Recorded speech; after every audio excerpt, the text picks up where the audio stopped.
The blood on his hands was still warm when Jackson Orland first saw her cabin through the pine trees, a lone structure perched on the mountainside like a sentinel, guarding secrets nobody wanted to know. He had been tracking a wounded elk for 3 hours through the New Mexico wilderness, following the Crimson Trail through underbrush and over rocky terrain. When the animal finally collapsed near a clearing, Jackson approached carefully, rifle ready, but the elk was already gone. As he knelt to begin field dressing the animal, he heard it, the unmistakable sound of a woman singing, her voice carrying through the mountain air like something from another world. The melody was haunting, beautiful in a way that made his chest tighten. He had been alone in these mountains for near about 5 years now, ever since the war ended in 1870, and he decided civilization held nothing for him anymore. Jackson finished his work quickly, hoisting the meat onto his shoulders.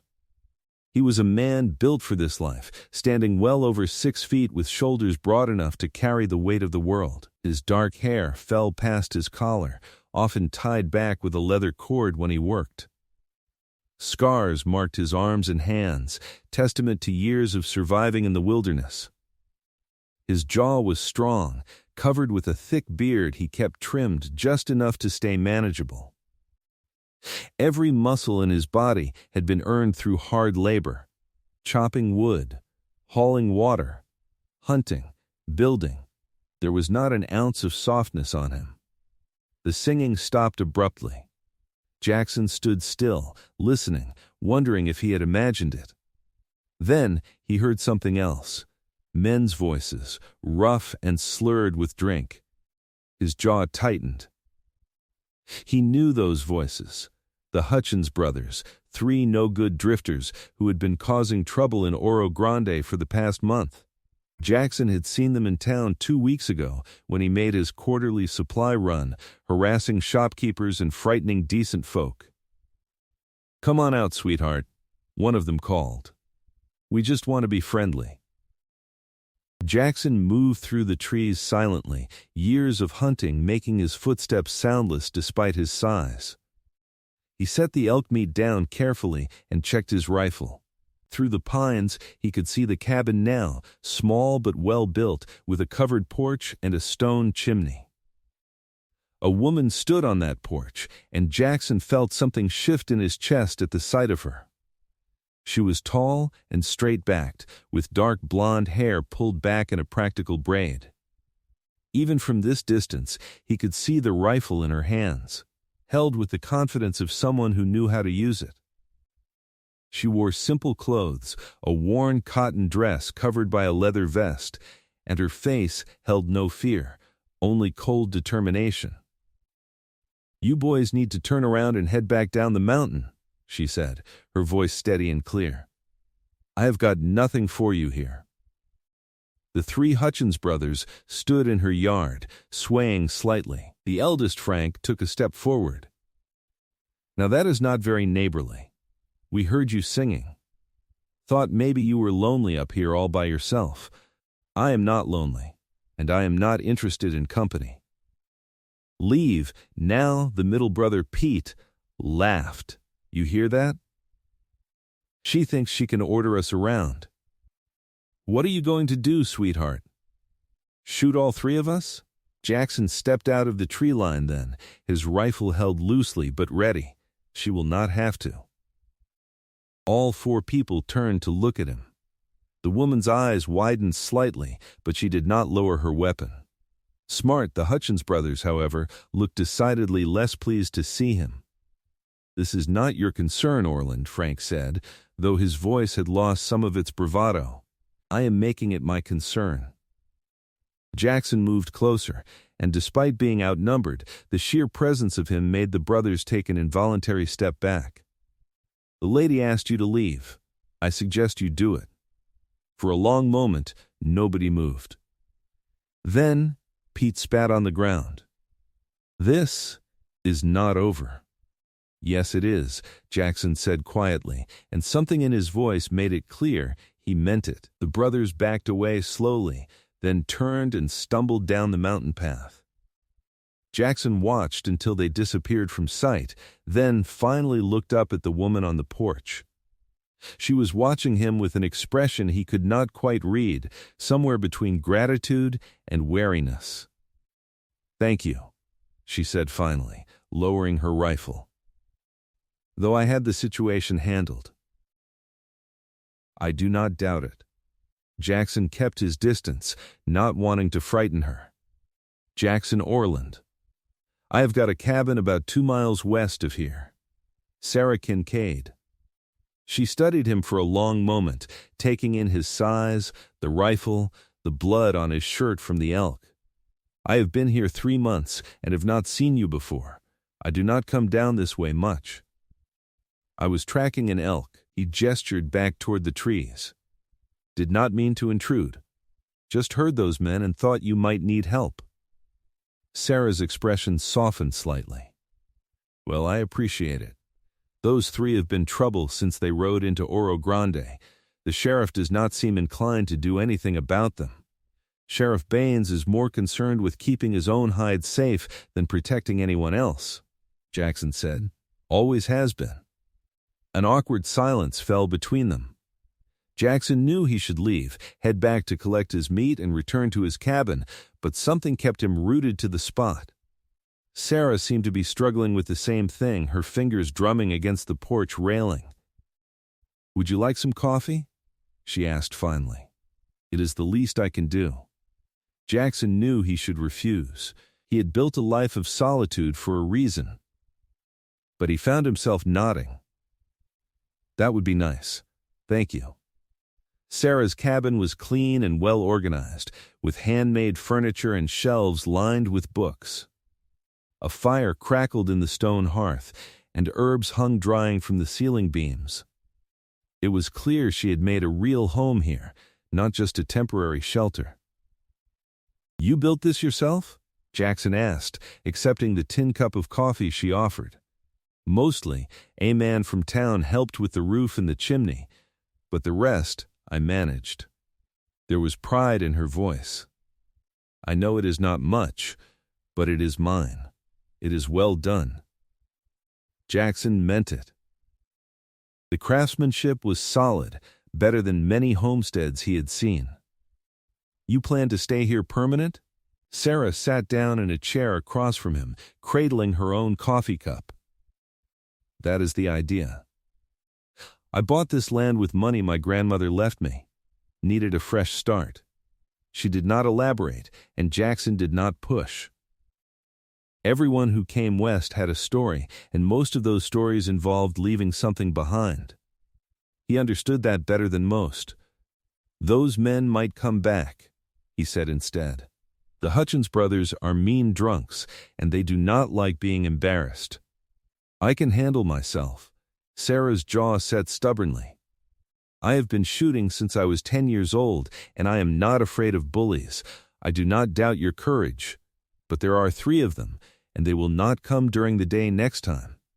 Jackson set his cup down. "I am not trying to frighten you.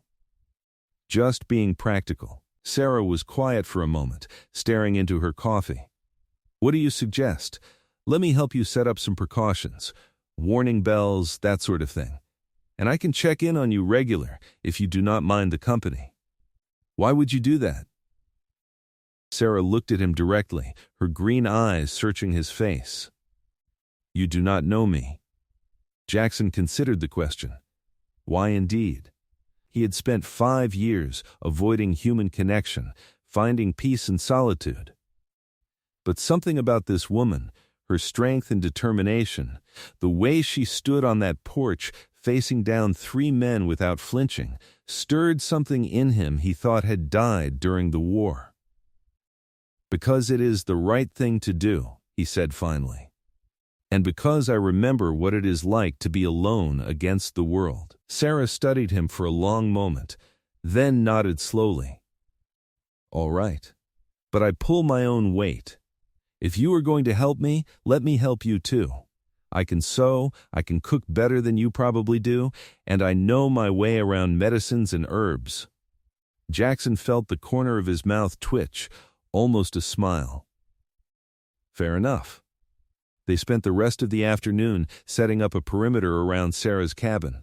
Jackson showed her how to string thin wire between trees at different heights, with bells attached that would chime if anyone approached. He reinforced her door with an additional bar and helped her stack firewood strategically to create cover if she needed to shoot from the windows. As they worked, they talked. Jackson learned that Sarah had come from Ohio, where she had been living with an aunt after her parents died. The aunt had wanted to marry her off to a wealthy merchant twice her age, and Sarah had refused. When her grandmother died and left her a small inheritance, Sarah took the money and headed west, determined to build a life on her own terms. "People in town think I am crazy," she said as they hammered the last bell into place. "A woman alone on a mountain. But I would rather be crazy and free than trapped in some man's house, being told what to do and think." "I do not think you are crazy," Jackson said. "I think you are brave." Sarah looked at him, and for the first time, she really smiled. It transformed her face, softening the hard edges survival had carved into it. "Thank you. That means something, coming from you." When the sun started to set, Jackson retrieved his elk meat and prepared to head home. Sarah walked him to the edge of her clearing, her rifle still slung over her shoulder. "I will come by in a few days," he said. "Make sure everything is holding up." "I would like that." Sarah hesitated, then added, "And Jackson?" "Thank you." "Really?" he nodded, something warm settling in his chest, then headed into the darkening forest. Behind him, he heard Sarah's door close and the heavy bar slide into place. Good, she was being careful. The next 3 weeks fell into a pattern. Jackson came by Sarah's cabin every few days, usually bringing game or firewood. She would feed him dinner in return, and they would sit on her porch talking as the sun set over the mountains. He learned that she loved reading, that she had a talent for drawing, that she sang when she thought nobody was listening. She learned that he had fought in the war and lost his whole family to sickness while he was gone, that he had tried to go back to his old life but found himself unable to settle, that the mountains had saved him when he thought he was beyond saving. "Do you ever get lonely?" Sarah asked one evening, watching the stars begin to appear. "Sometimes," Jackson admitted. "But lonely is better than being surrounded by people and feeling alone anyway." "I know what you mean." Sarah pulled her shawl tighter around her shoulders. "The September nights were getting cold. I was lonelier in my aunt's house, surrounded by her friends and their judgmental stares, than I have ever been up here." Jackson wanted to reach out and take her hand, but he kept his own hands firmly on his knees. He had no right to touch her, to want her the way he was beginning to. She had come here for freedom, not to be courted by a rough mountain man with blood under his fingernails and darkness in his past. But he could not stop thinking about her. When he was alone in his cabin, he found himself wondering what she was doing, if she was safe, if she thought about him the way he thought about her. He started taking more care with his appearance, trimming his beard more carefully, washing his shirts more often. He told himself it did not mean anything, but he knew he was lying. The first snow came in late October, dusting the mountains with white. Jackson arrived at Sarah's cabin to find her on the porch, wrapped in a heavy coat, watching the flakes fall with delight in her eyes. "I have never seen snow on mountains before," she said when she saw him. "Is it not beautiful?" "It is," he agreed, though he was looking at her, not the snow. "But it means winter is coming fast. You have got enough supplies?" "I think so. I have been stockpiling since August." She gestured for him to follow her inside, where he saw shelves lined with preserved foods, sacks of flour and beans, and firewood stacked neatly against one wall. "I know I am new to mountain living, but I am not foolish. I never thought you were." Jackson examined her supplies and nodded approvingly. "This should see you through, but winters can be hard up here. If you need anything, you come to my cabin. Do not try to tough it out if something goes wrong. The same goes for you, Sarah said firmly. I mean it, Jackson. You do not have to face everything alone anymore. Something in her voice made him look at her sharply. She was watching him with an intensity that made his heart beat faster. For a moment, the air between them felt charged, full of things unsaid. Sarah, he started, not sure what he meant to say. But she stepped closer, looking up at him with those green eyes that seemed to see right through every wall he had built. I know you are trying to be honorable, keeping your distance. But I need you to know something. I did not come here looking for love or companionship. I came here to be free. But these past weeks with you, they have been the happiest I have been in years. And I think, maybe, you feel the same way. Jackson's throat felt tight. Sarah, I am not a good prospect. I have got nothing to offer you. No money, no prospects, just a cabin and a hard life. You deserve better than that. I deserve to choose for myself, Sarah said quietly. And I choose this. I choose you.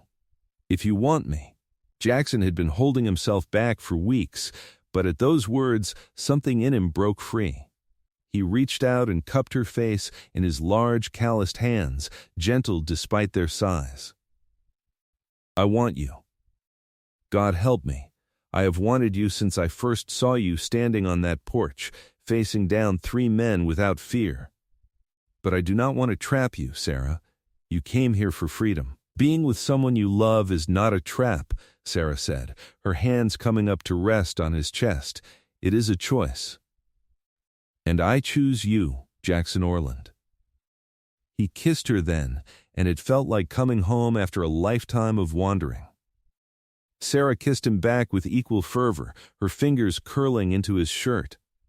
When they finally broke apart, both breathing hard, Jackson rested his forehead against hers. I love you, he said, the words rough but sincere. I did not think I would ever say that to anyone again, but I love you. I love you too. Sarah smiled, tears shining in her eyes. So what do we do now? Now, Jackson said, pulling her close, we figure out our life together. If you will have me. I will have you, Sarah whispered against his chest. For as long as you will stay. That would be forever then. They married in Oro Grande 2 weeks later, with the justice of the peace and a handful of townsfolk as witnesses. Sarah wore a simple blue dress she had sewn herself, and Jackson wore his cleanest shirt and actually combed his hair. The ceremony was brief, but when Jackson slipped the simple gold band onto Sarah's finger, his hand shook slightly with the weight of the moment. You may kiss your bride, the justice of peace said with a smile. Jackson did, and the small gathering applauded. As they left the office, Sarah tucked her hand into his arm, and Jackson felt something he had not felt in years: hope. They decided Sarah would move into Jackson's cabin, which was larger and better positioned for the winter. It took them 3 days to transport all her belongings, and Jackson found himself enjoying the process, watching his cabin transform into a real home.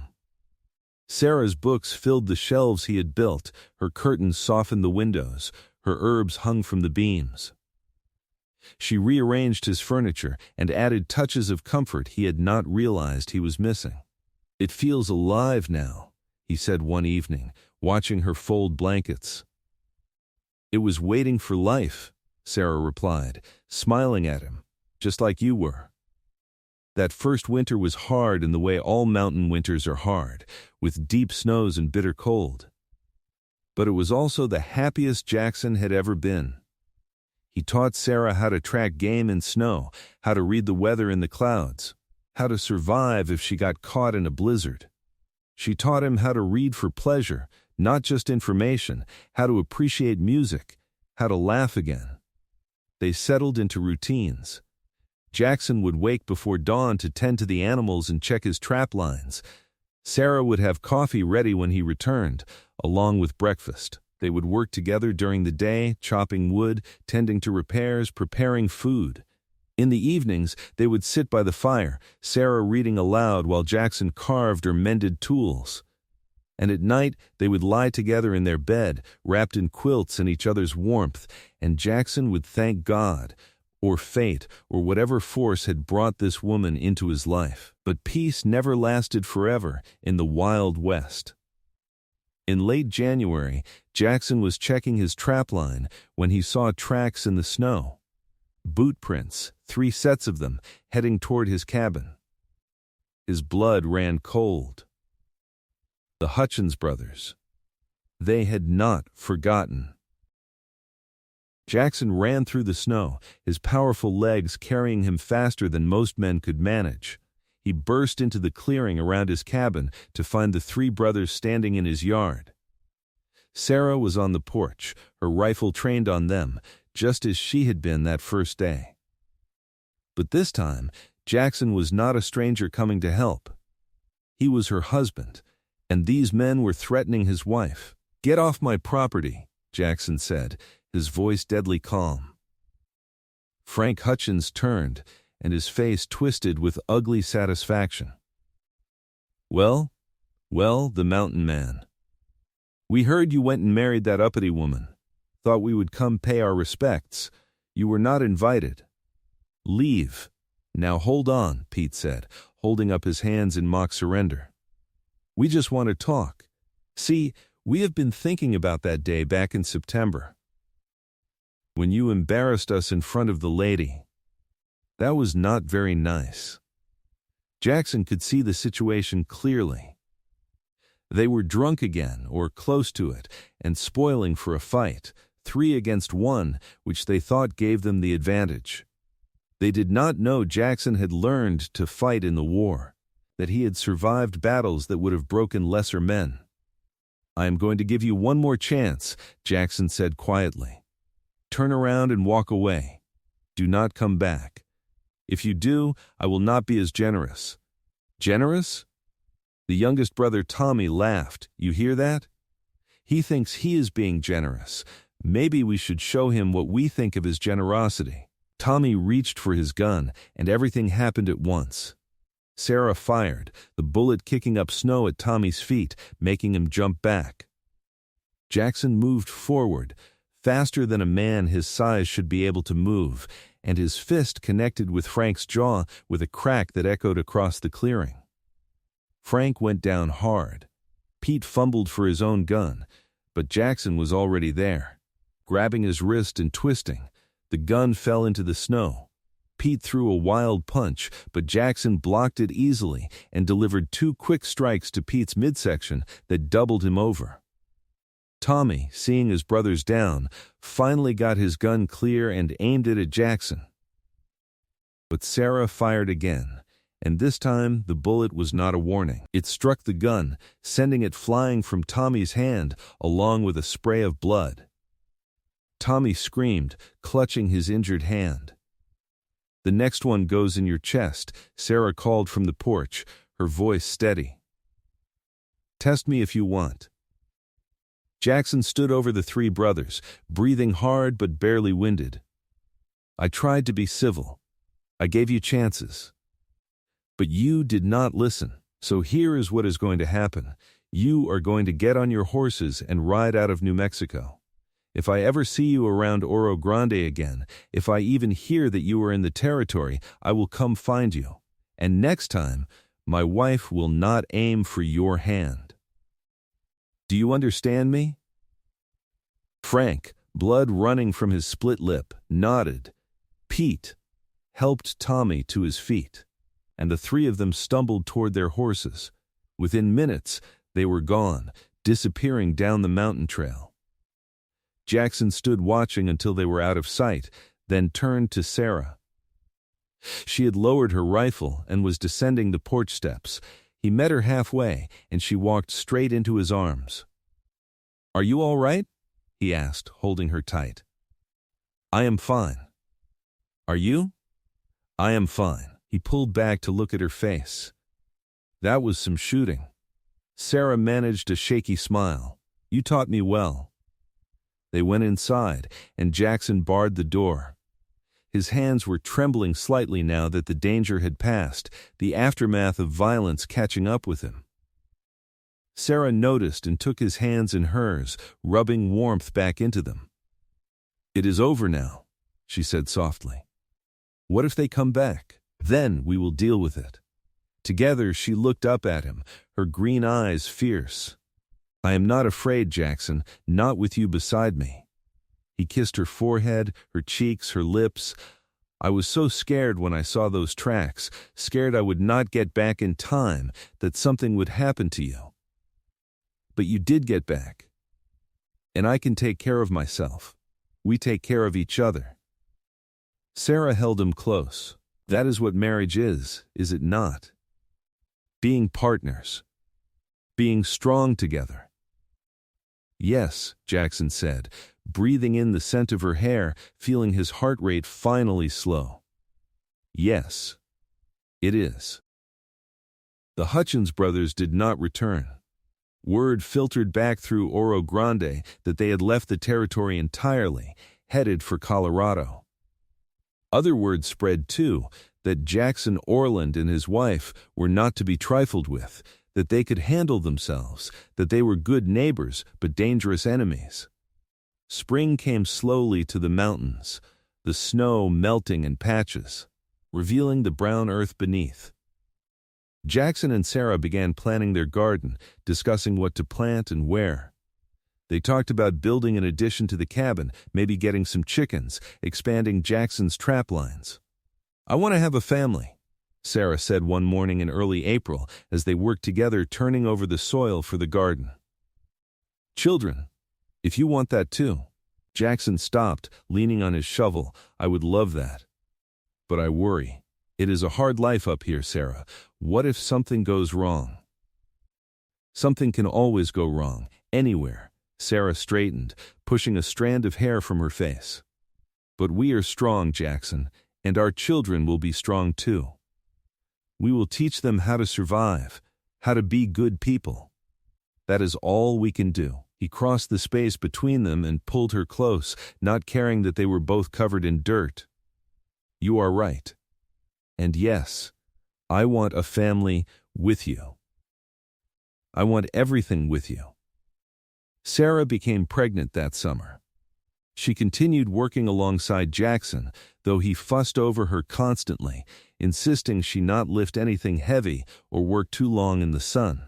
She tolerated his protectiveness with good humor, understanding that it came from love and fear in equal measure. "I am not made of glass," she told him one afternoon when he tried to take the water bucket from her hands. "Women have been having babies since the beginning of time. I will be fine. I know. But let me worry anyway." He took the bucket despite her protests. "It is the only thing I can do." They made a trip to Oro Grande in August to stock up on supplies before the baby came. The town had grown in the 2 years since Sarah first arrived, with new buildings and more families settling in the area. People greeted them warmly, congratulating Sarah on the baby, inviting them to church socials and community gatherings. "It is nice," Sarah said as they loaded their wagon. "Having a community again. I thought I wanted to be completely alone, but this is better. Having our private life, but also being part of something larger." "I agree." Jackson secured the last bundle. "I did not realize how much I had isolated myself until I met you. You have brought me back to life, Sarah, in every way."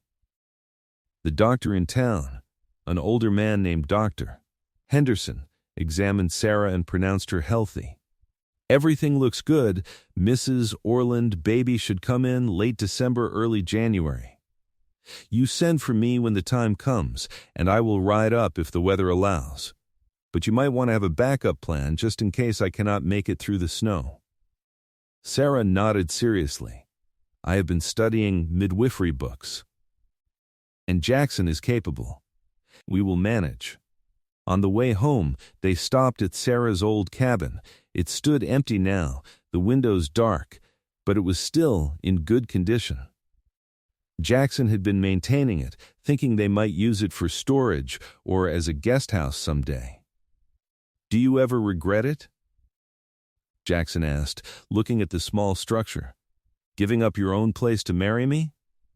"Never." Sarah took his hand. "I did not give up my place. I gained a partner, a home, a life. That cabin was my beginning. Jackson, you are my forever." Winter came early that year, with the first snow falling in mid-November. By December, the mountains were blanketed in white, and the temperature dropped low enough to freeze water in minutes. Sarah's belly had grown round, and she moved more slowly, but she refused to stop doing her share of the work. "I am pregnant, not an invalid," she insisted when Jackson tried to make her rest. But on a bitter cold morning in early January, Sarah woke Jackson with a hand on his shoulder. "It is time." Jackson had faced down enemy soldiers, wild animals, and dangerous men without flinching, but the sight of his wife in labor terrified him more than anything in his life. He helped her into the chair they had prepared, piled with blankets and pillows, and tried to remember everything Dr. Henderson had told them.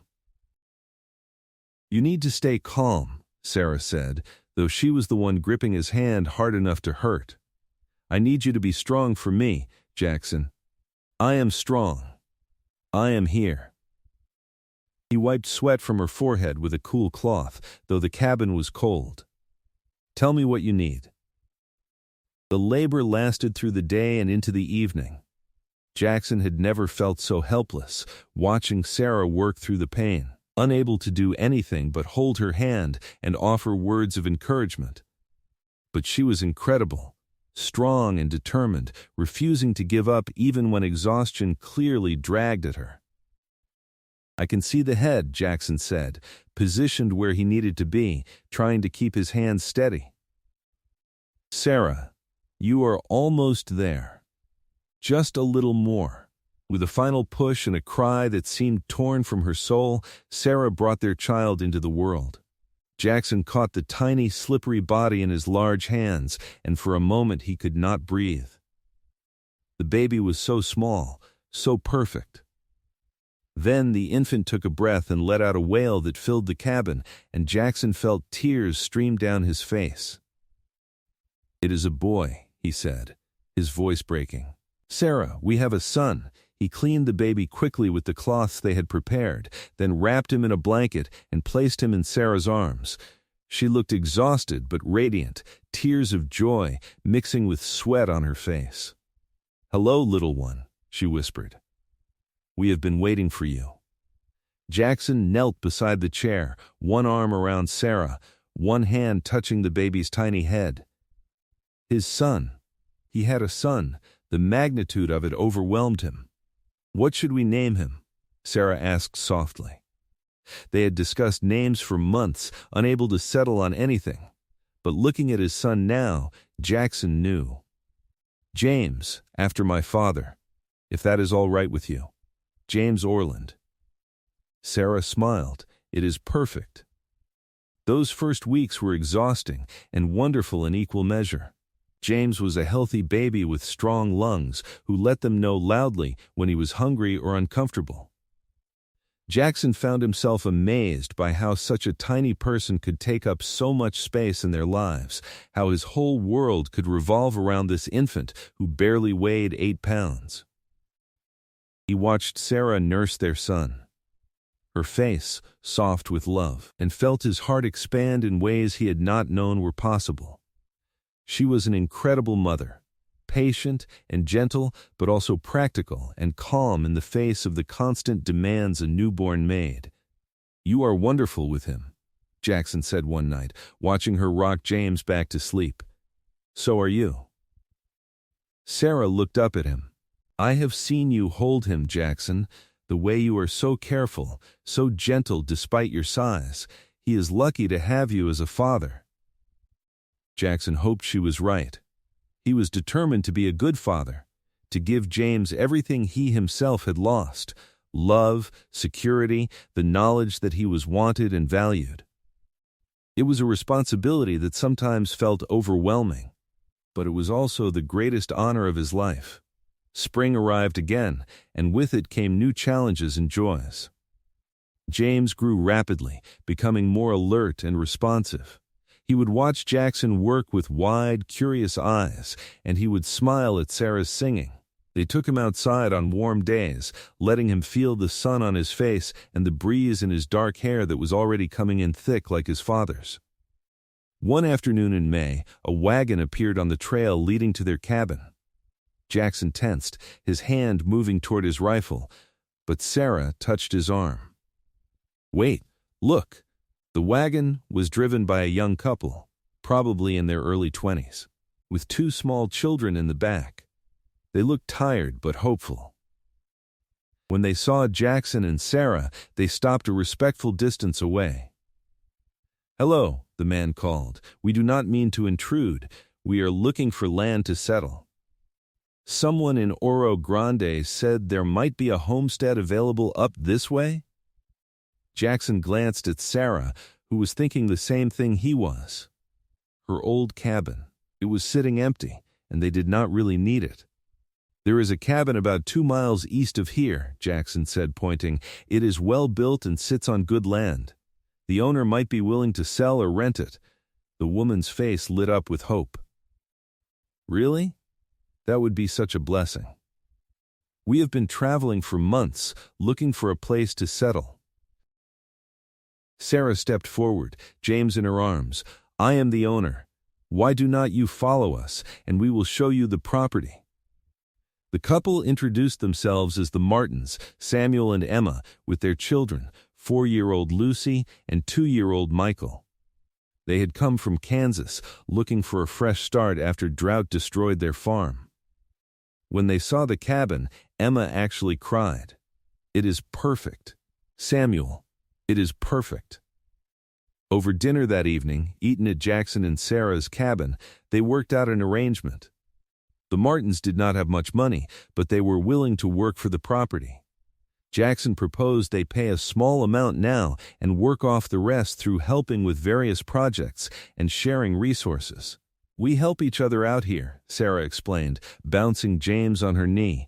"It is how people survive in the mountains. You help us when we need it, we help you. That is worth more than gold." Emma reached across the table and took Sarah's hand. "Thank you. You do not know what this means to us." "I do, actually," Sarah said, smiling. "Someone helped me once when I needed it. Now I am passing that on." Having the Martins as neighbors changed things in good ways. Emma and Sarah became fast friends, sharing recipes and childcare advice.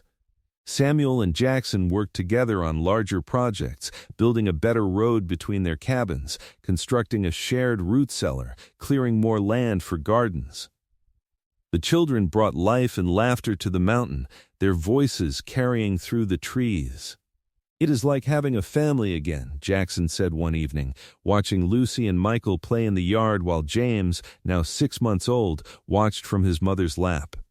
"It is a family," Sarah corrected, "just not a blood one. But that does not make it less real." More families came over the next year, drawn by word that good people were making a life in the mountains above Oro Grande. A small community formed, scattered across the mountainside, but connected by mutual support and respect. They held gatherings once a month, rotating between homes, sharing food and music and news. Jackson found himself taking on a leadership role, not because he sought it, but because people naturally looked to him. He was the one they came to when there were disputes to settle or dangers to face. He was respected for his strength, but also for his fairness and his willingness to help anyone who needed it.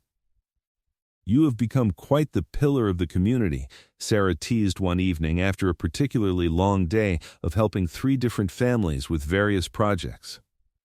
"I never meant to," Jackson admitted, stretching his sore shoulders. "I came to these mountains to be alone, and then you found something better." Sarah moved behind him, rubbing his shoulders. "You found purpose again." "Connection, love, I found you," Jackson said, reaching back to cover her hand with his. "Everything else came from that. James took his first steps on a warm September afternoon, wobbling between Sarah and Jackson with determination on his chubby face. When he reached Jackson's outstretched hands, the big man scooped him up and tossed him in the air, eliciting delighted giggles. "That is my boy," Jackson said, pride evident in every word. "Strong and determined, just like your mother." "And gentle and kind, like his father," Sarah added, taking James and settling him on her hip. "He has the best of both of us." That night, after James was asleep, Sarah told Jackson she was pregnant again. He pulled her close, his heart full to bursting. "You have given me everything," he said. "A home, a son, now another child. I do not know what I did to deserve you, but I thank God for you every day." "You loved me," Sarah said simply. "You saw me as a person, not a possession. You gave me partnership, not imprisonment. That is all I ever wanted." Their daughter was born in April of 1876 during a spring rain that washed the mountains clean and brought wildflowers blooming across the meadows. The birth was easier than James's had been, and Jackson was less terrified, though no less awed when he held his daughter for the first time. "She is beautiful," he whispered, looking at the tiny face, the small features that were a perfect blend of him and Sarah. "What should we name her?" Sarah asked, tired but happy. "What about Rose? For your mother?" Jackson remembered Sarah telling him about her mother, who had died when Sarah was young, but who had been kind and strong. Sarah's eyes filled with tears. "Rose? Yes. Rose Ellen Orland." James, who was 2.5 now, was fascinated by his baby sister. He would stand by her cradle for long periods, just watching her, occasionally reaching out a careful finger to touch her hand. Jackson watched his son with pride, seeing the gentleness in him, the care he already showed for others. "You are going to be a good big brother," Jackson told him one evening. "Protect her," James said seriously, in the simple way of toddlers, "like you protect Mama." Jackson felt his throat tighten. "That is right, son. We protect the people we love." The years passed, marked by the changing seasons and the growth of their children. James grew tall and strong like his father, with the same dark hair and serious eyes. Rose was bright and curious, always asking questions, always exploring. They ran wild in the mountains, learning to track and hunt, to recognize plants and animals, to read the weather and survive in the wilderness. But they also learned to read and write, to appreciate music and art, to treat others with kindness and respect.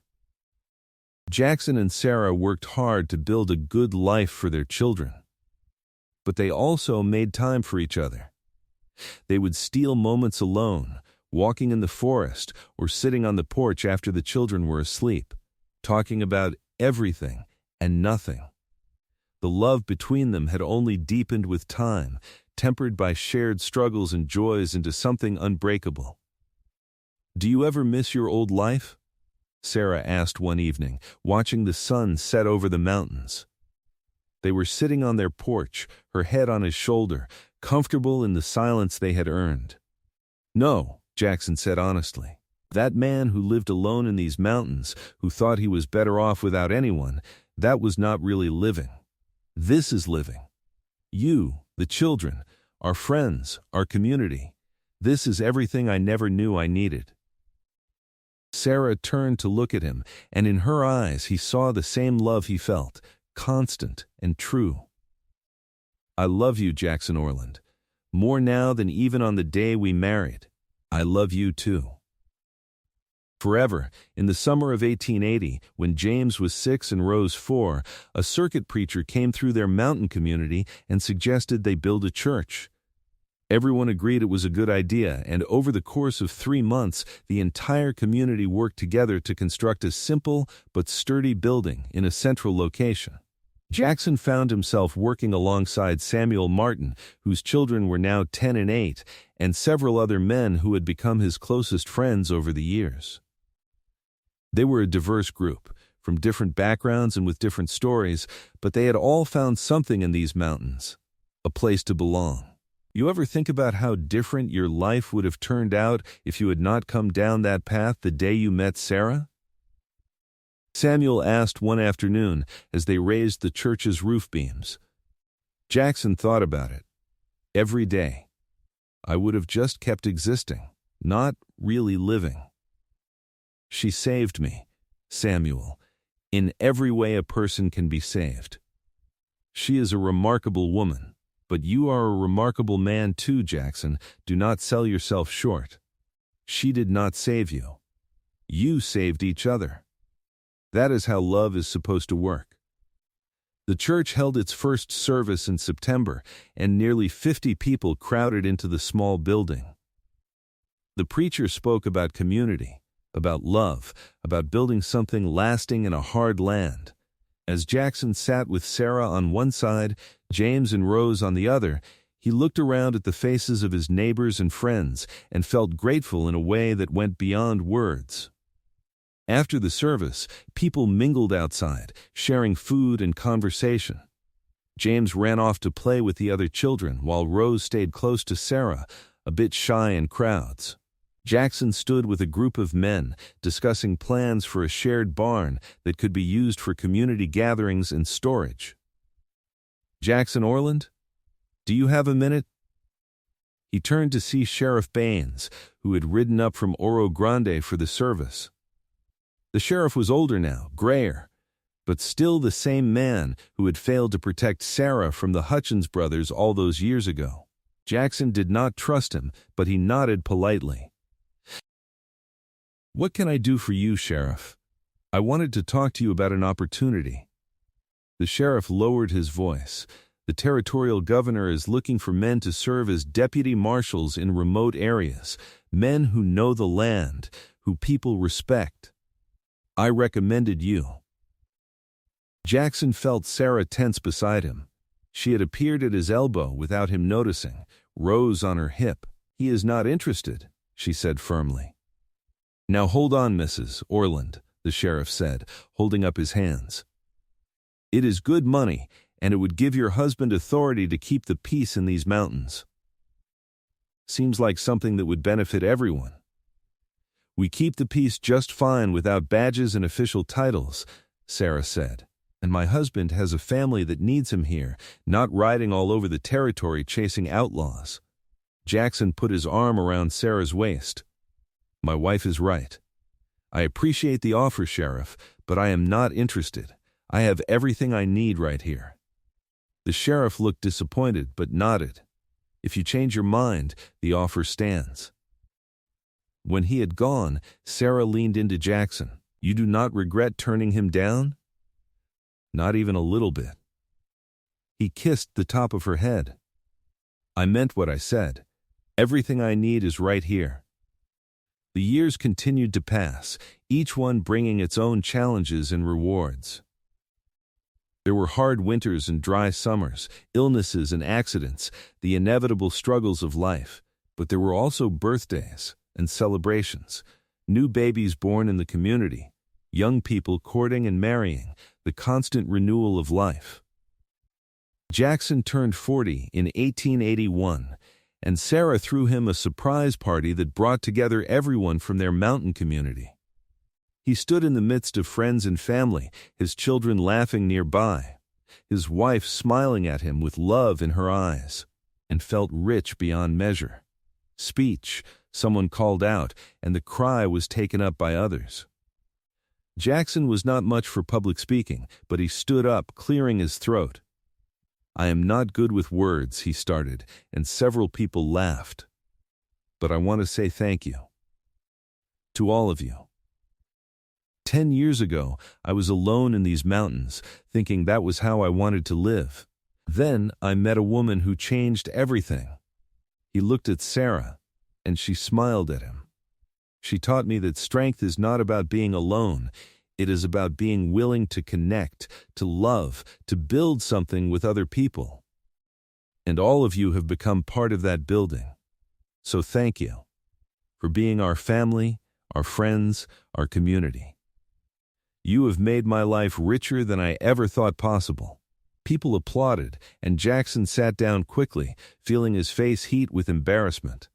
But Sarah took his hand and squeezed it, and that was worth any amount of embarrassment. In 1883, James turned 9 and announced that he wanted to learn to sharpen an axe properly. Jackson had been teaching him woodcraft for years, but this felt different, more significant somehow. He brought out his old axe, the one he had been sharpening on the porch the day he first heard Sarah singing, and showed his son how to hold the whetstone, how to maintain the angle, how to test the edge. "Why is this important?" James asked, his young face serious as he concentrated on the task.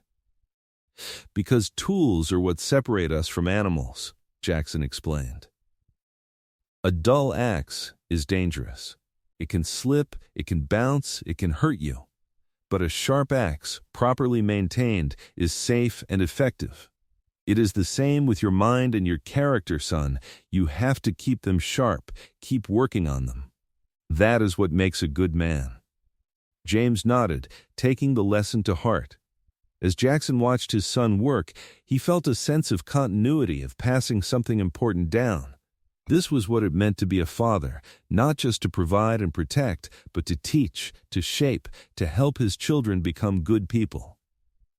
That evening, Sarah found Jackson on the porch, his old axe across his knees, running the whetstone along the blade out of habit more than necessity. She sat beside him, and they watched the sun set in comfortable silence. "Do you remember the first day we met?" she asked finally. "Every detail," Jackson said. "You were standing on your porch with your rifle, facing down 3 men. You were the bravest thing I had ever seen." "I was terrified," Sarah admitted with a laugh, "but I could not let them see it. And then you came out of the trees, this huge man with blood on his shirt and a rifle in his hands, and I thought I had traded one danger for another. But then you spoke, and your voice was kind. I knew right then that you were a good man. I fell in love with you that day," Jackson said. "I did not admit it to myself for weeks, but looking back, I knew. You were everything I had been missing without realizing it." Sarah leaned her head on his shoulder. "We have built a good life, have we not? Not an easy one, but a good one. The best life." Jackson set the axe aside and put his arm around her. "The very best." Rose turned 8 in 1884, and with that birthday came a fierce independence that reminded Jackson strongly of her mother. She announced that she wanted her own horse, and when Jackson suggested she wait another year or 2, she fixed him with a look that was pure Sarah. "Papa, I can already ride better than most of the boys. I can track, I can shoot, I can do everything James can do. Why should I have to wait?" Jackson looked at Sarah for help, but his wife just smiled and shrugged. "She has a point." So Rose got her horse, a gentle mare named Daisy, and she took to riding with natural skill. Jackson watched his daughter race across the meadow with her brother, both of them laughing, and felt his heart swell with pride and just a touch of terror. They were growing up so fast. "They will be fine," Sarah said, reading his mind as she so often did. "We have taught them well. They are strong and smart and good. We have to trust that. I know, it is just hard, watching them grow up. Knowing that someday they will leave, build their own lives. That is years away yet." Sarah took his hand. "And even when they do leave, they will always come back. Because this is home. We have made sure of that." In the fall of 1885, tragedy struck the mountain community. A fire swept through one of the homesteads, destroying the house and barn. The family, the Johnsons, escaped with their lives but little else. Within hours, every family in the community had gathered to help. Jackson organized the men to start rebuilding immediately, while Sarah and the other women provided food and temporary shelter. James and Rose, along with the other children, helped by gathering supplies and keeping the younger children entertained and out of the way. It took 6 weeks of hard work, but by the time the first snow fell, the Johnsons had a new home, larger and better built than the one they had lost. On the day they moved back in, Mrs. Johnson cried as she thanked everyone. "We could not have done this without all of you," she said. "You are more than neighbors. You are family." That night, exhausted but satisfied, Jackson and Sarah lay in bed talking quietly so as not to wake the children. "This is what I always dreamed of," Sarah said. "Not just a home for us, but a real community, a place where people take care of each other." "You built this, you know," Jackson said. "Your kindness to the Martins all those years ago, it set the tone for everything that came after. People saw how you treated them, and they wanted to be part of that." "We built it together," Sarah corrected. "You and me, that is how we do everything." "Together," Jackson agreed, pulling her close. "Always together." The years marched on, bringing change but also continuity. James grew into a strong, serious young man who looked more like his father every day. He was 18 in 1891, tall and broad-shouldered, with his father's quiet competence and his mother's kind heart. Rose was 14, beautiful and spirited, with her mother's determination and her father's strength. Jackson found himself struggling with the reality that his children were becoming adults. James had started courting Emma Martin's niece, a sweet girl named Grace, who had come to live with the Martins 2 years earlier. Jackson approved of her, but it still made his chest tight to think of his son getting married, starting his own family. "He is ready," Sarah assured him one evening. "We raised him right, Jackson. He knows what it means to be a husband, a partner. Because he watched us. What if I did not teach him enough? What if I failed him somehow?" "You did not fail him. You loved him. You taught him. You showed him every day what a good man looks like. That is all any father can do." James and Grace married in the spring of 1892 in the little church the community had built.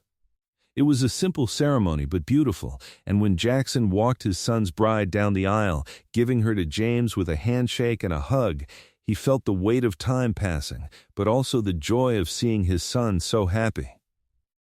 "Take care of her," he said to James quietly. "Love her, respect her, be partners in everything."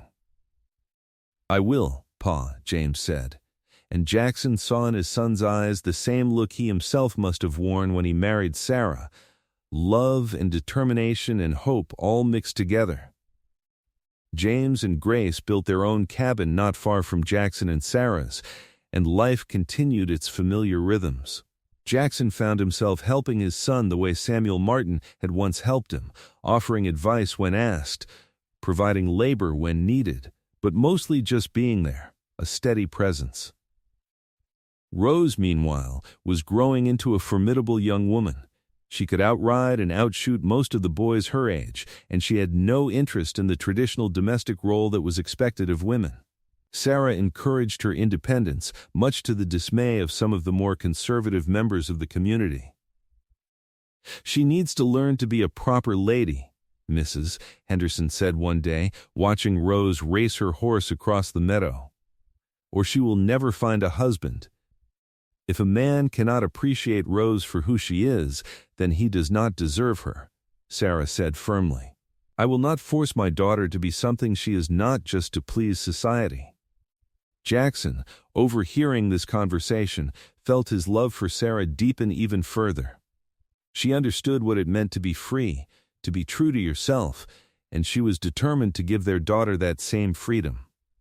In 1895, when Jackson was 54 and Sarah 51, they received word that Sarah's old cabin, which the Martins had eventually purchased outright, was being passed down to their son Michael, who was getting married. The young couple wanted to renovate it, and they asked Jackson to help with the plans. Jackson rode over to look at the cabin, Sarah accompanying him. They stood in front of the small structure, and Jackson found himself transported back 25 years. to the day he first saw Sarah standing on this porch, rifle in hand, facing down danger without flinching. "What are you thinking about?" Sarah asked, though he suspected she knew. "The first time I saw you. Right there." He pointed to the porch. "You were the most beautiful, bravest thing I had ever seen, and you were this giant, terrifying man coming out of the forest." Sarah laughed. "I thought I was done for. But then you spoke, and I knew I was safe. We have had a good life, have we not?" Jackson took her hand, feeling the strength in her fingers, strength earned through years of hard work and determination. "The very best," Sarah agreed, "better than I ever dreamed possible." They helped Michael and his bride renovate the cabin, and when it was done, it stood as a testament to endurance and new beginnings. At the celebration marking the completion, Jackson stood on that porch one more time, looking out at the community that had grown around them, and felt a deep sense of satisfaction. "Papa, you are looking thoughtful," Rose said, appearing at his elbow. She was 21 now, still unmarried despite several suitors, still fiercely independent. "Just remembering," Jackson said. "This is where I met your mother, where our life together really began." "Tell me the story again," Rose said, though she must have heard it 100 times. So Jackson told her about tracking the elk, about hearing Sarah singing, about the Hutchins brothers and the confrontation that followed. He told her about falling in love, about building a life together, about all the years that had passed since that day. "That is the kind of love I want," Rose said when he finished. "Real partnership, real respect. Not just someone who wants a cook and a mother for his children." "Then that is what you should wait for," Jackson said. "Never settle for less than what you deserve. Your mother did not, and look what we built together." Rose hugged him, and Jackson held his daughter close, breathing in the scent of her hair, feeling grateful for every moment. The new century arrived, bringing with it changes that rippled even into their remote mountain community. James and Grace had given them 3 grandchildren, 2 boys and a girl, who ran wild in the mountains just as their father had. Rose had finally married at 26 to a quiet man named Daniel, who worked as a blacksmith and who respected her independence. They had built their cabin on the other side of the mountain, close enough to visit regularly but far enough to have their own space. Jackson was 60 in 1901, his hair and beard now streaked with gray, his body showing the effects of decades of hard physical labor. But he was still strong, still capable, still the man people turned to when they needed help or advice. Sarah, at 57, had only grown more beautiful with age, her face lined with the marks of a life well lived, her eyes still bright with intelligence and love. She moved a bit slower now, but she was still the backbone of their family, the heart of their home. They sat on their porch one evening in early summer, watching the sun set over mountains that had been their home for more than 30 years. Jackson's old axe leaned against the wall, still sharp, still ready, a symbol of everything they had built. "Do you remember the day you sat here sharpening that axe?" Sarah asked, nodding toward it. "Before I met you." "You mean?" "I sat here sharpening it hundreds of times." "No, I mean after we married. There was a day, maybe 6 months after our wedding, when those boys from town were causing trouble. You sat right here, sharpening that axe, and word spread. Nobody came near our cabin after that." Jackson laughed. "I had forgotten about that. I was not trying to send a message. I was just sharpening my axe. But it became a message anyway. The mountain man sharpening his axe on his porch, protecting his home and his wife. People respected that.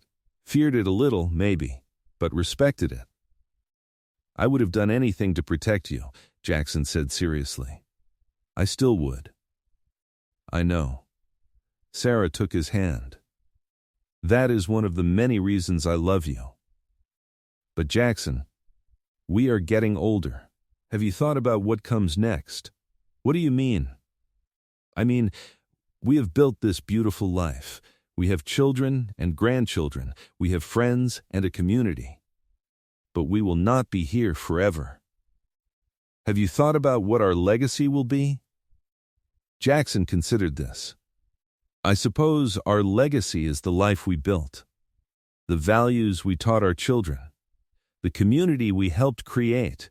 That will go on after we are gone. Exactly. Sarah squeezed his hand. So we do not need to worry.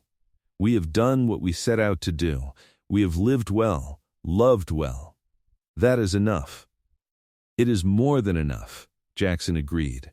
It is everything. They sat in comfortable silence, watching the stars begin to appear in the darkening sky. Jackson thought about the man he had been when he first came to these mountains, broken and alone, seeking isolation as a salve for his wounds. He thought about the day he heard Sarah singing, the decision to help her that had changed the course of his entire life. He thought about all the years since, the struggles and triumphs, the children raised and loved, the community built. I love you, Sarah Orland, he said. More today than even yesterday, though I would have said that was impossible. I love you too, Jackson, forever and always. The years that followed were golden ones, filled with the joy of watching their grandchildren grow, of seeing their children thrive, of knowing that the life they had built would continue long after they were gone. Jackson and Sarah grew older together, their bodies slowing, but their love never dimming. In 1910, when Jackson was 69 and Sarah 66, they celebrated their 40th wedding anniversary. The whole community gathered for a party that lasted all day, with food and music and dancing. Jackson, who had never been much for dancing, took Sarah in his arms and waltzed with her under the stars, the same stars they had watched together for 4 decades. 40 years, Sarah marveled. It seems like both forever and no time at all. Every year with you has been a gift, Jackson said. Every single one. Their children and grandchildren surrounded them, 3 generations of family that had started with 2 people falling in love on a mountain. James was 36 now, a father of 5, still living in the cabin he had built near theirs. Rose was 34, mother of 3, still spirited and independent, but softened by love and motherhood. You did good, Pa, James said, embracing his father. You and Ma, you built something lasting, something real. We did our best, Jackson said.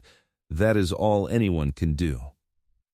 As the party wound down and people began heading home, Jackson and Sarah stood together, looking out at the community they had helped build.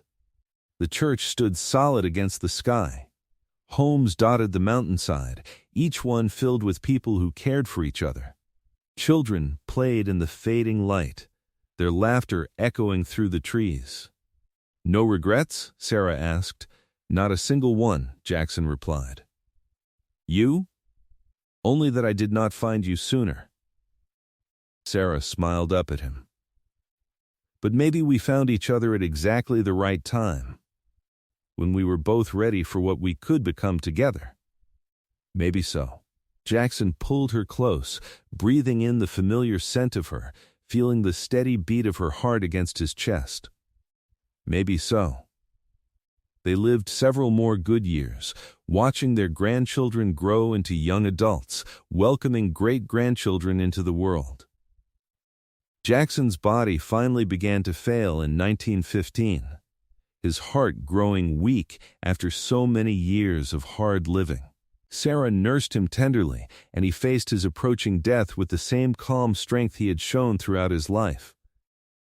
I am not afraid, he told Sarah one evening as they sat together on their porch, wrapped in blankets against the autumn chill.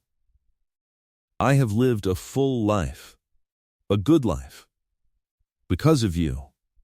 Because of us, Sarah corrected, tears streaming down her face despite her attempt to be strong. We did it together, Jackson. We always did everything together.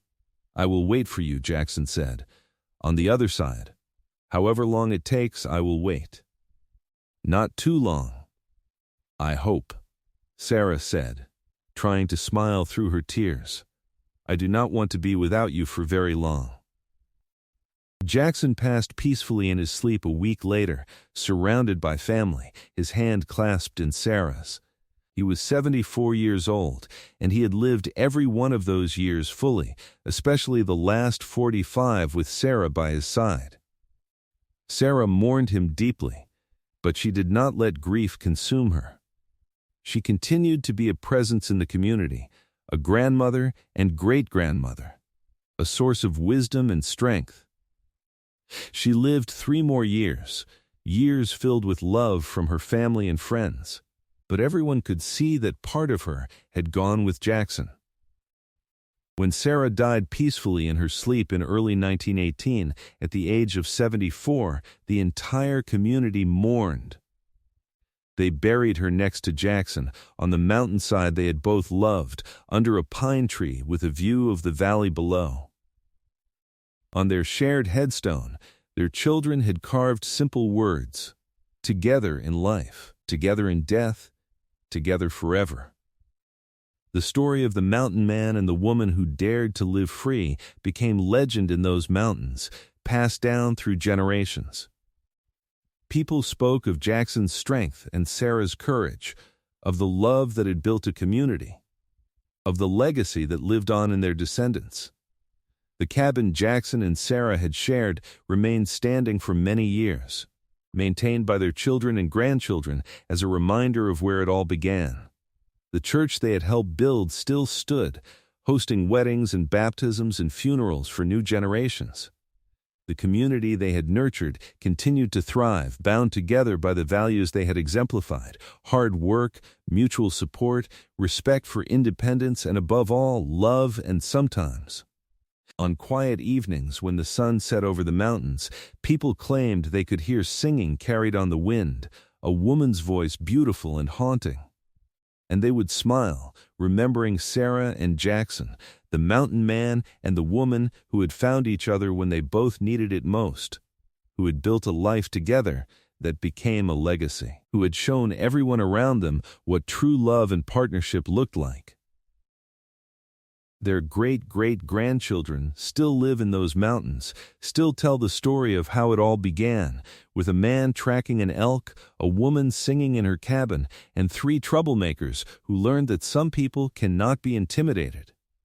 They tell how the mountain man sat on the porch sharpening his axe, and how no man dared walk near her cabin after that, not out of fear alone, but out of respect for the love and strength that resided there. Because in the end, that was what Jackson and Sarah had built, not just a home or a community, but a testament to the power of love, respect, and partnership. They had shown that true strength lay not in isolation, but in connection. Not in domination, but in equality. Not in possession, but in freedom. They had lived their values every day, and in doing so had created something that would endure long after they were gone. The mountains remembered them, the land remembered them, and every person who heard their story remembered what was possible when 2 people truly loved each other, respected each other, and built a life together based on partnership and mutual support.